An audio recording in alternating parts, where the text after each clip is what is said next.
Fala pessoal, tudo bem com vocês? Seja muito bem-vindo aqui no meu canal, você que é novo. Estou aqui para apresentar esse novo quadro aqui no canal. Vai ser 5 minutos de palavras.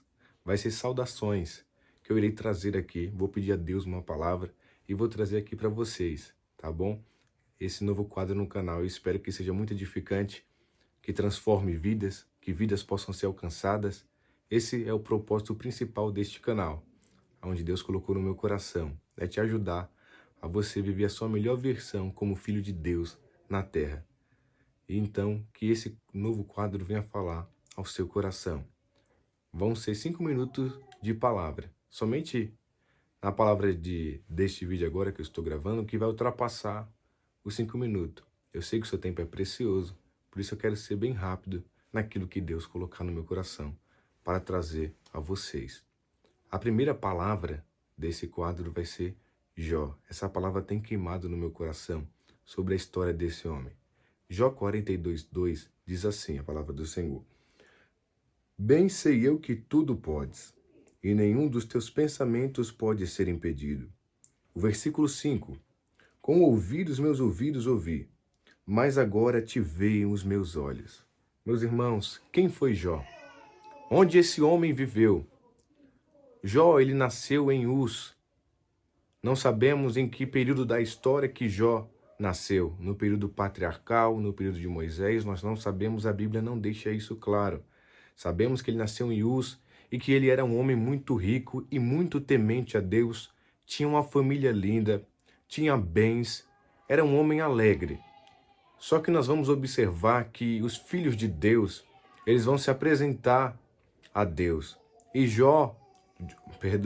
o diabo vai com eles se apresentar a Deus. Aí Deus ele pergunta ao de Satanás: Observaste tu, meu servo Jó? Um homem fiel, um homem íntegro, um homem reto, um homem que se desvia do mal. Observe, meus irmãos, na Bíblia, você nunca vai ver Deus elogiando uma pessoa pelo dom que ela tem, pela forma que ela fala, pela inteligência que ela tem. Não. Mas você vai ver na Bíblia Deus falando do caráter dos homens. Deus ele falou para Satanás o caráter de Jó. Jó ele não era conhecido apenas aqui na terra, mas ele era conhecido por Deus pelo seu caráter, porque ele se desviava do pecado, se desviava do mal. E eu já quero deixar uma palavra ao seu coração, que você venha a ser conhecido por Deus e pelos homens como uma pessoa de caráter, como uma pessoa reta, como uma pessoa íntegra, como uma pessoa que se desvia do mal. E o próprio Deus fala do caráter de Jó para Satanás. Aí Deus ele continua falando que não há na terra homem semelhante a Jó, que se desviava do mal, um homem íntegro. Aí Satanás chega em Deus e fala: ele só é assim porque ele te serve, porque você dá tudo para ele. Aí Deus ele permite que Satanás tocasse na vida de Jó, tocasse na sua família, tocasse nos seus bens, tirasse tudo de Jó. E Deus disse que ele continuaria adorando ao Senhor. E Deus coloca Jó na prova com muitos propósitos. E durante todo o livro de Jó, o Jó ele vai ficar se questionando o porquê que ele estava passando por aquilo. Os amigos de Jó falavam que ele tinha cometido pecado. Jó também achava que ele havia cometido um pecado. E durante todos os 42 capítulos de Jó, vamos observar Jó questionando o porquê de Deus ter feito aquilo com ele, de Deus ter colocado ele no sofrimento e no deserto.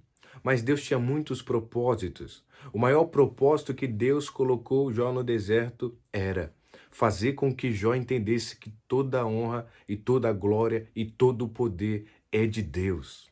Jó 42:2, Jó ele declarou: Bem sei eu que tudo podes, e nenhum dos teus planos pode ser impedido. Outro plano que Deus tinha com Jó era fazer com que ele tivesse uma intimidade, um conhecimento de Deus maior. No versículo 5 diz assim, Jó: Com ouvidos meus ouvidos ouvi, mas agora os meus olhos te veem. De uma forma mais profunda. Meus irmãos, Deus não colocou Jó no sofrimento para ver o que tinha no coração dele. Deus já sabia, Deus é onisciente, Deus sabe de tudo. Mas Deus colocou Jó no sofrimento para que Jó entendesse que toda a honra e toda a glória é de Deus e que Deus tem todo o poder. Deus ele faz o que ele quer, ele é soberano sobre tudo e sobre todos. Lembra quando Deus pede para Isaac sacrificar o seu filho? Deus não colocou também Isaac no sofrimento e nessa prova para ver o que tinha no coração de Isaac, mas foi para que Isaac entendesse que Deus é o Jeová Jiré, é o Jeová, o Deus da providência. Quando Deus coloca a gente no sofrimento, no deserto, é quase sempre por esse propósito, para que a gente venha conhecer a Ele. Como você vai conhecer o Deus que te levanta do fundo do poço se você nunca ficou no fundo do poço? Por isso que é assim que Deus faz. Os discípulos estavam ali no mar revolto e eles estavam preocupados, o mestre estava dormindo, só que Deus, Jesus, ele estava vendo tudo. Os discípulos preocupados, nervosos, só que Deus colocou eles no sofrimento ali, para que eles entendessem que Jesus é Deus, que Ele acalma o mar, que Ele acalma a tempestade, que Ele para até a natureza, Ele é Deus. Entenda então que o sofrimento que Jó passou foi por um propósito maior, para que ele entendesse que Deus ele é soberano e para que ele tivesse uma intimidade maior com Deus. Todo sofrimento que Deus te coloca, ele tem um propósito. Lembra de Paulo? Ele estava com espinho na carne, a qual dificultava muito a vida dele. Ele pedia a Deus também para que retirasse dele aquele espinho. Só que Paulo não sabia que aquele espinho na carne era o que sustentava Paulo na presença de Deus de uma forma humilde e dependente.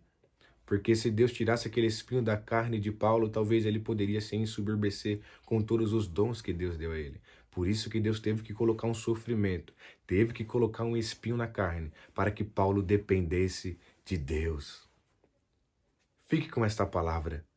Em todo sofrimento, Deus tem um propósito. Que Deus te abençoe e até a próxima.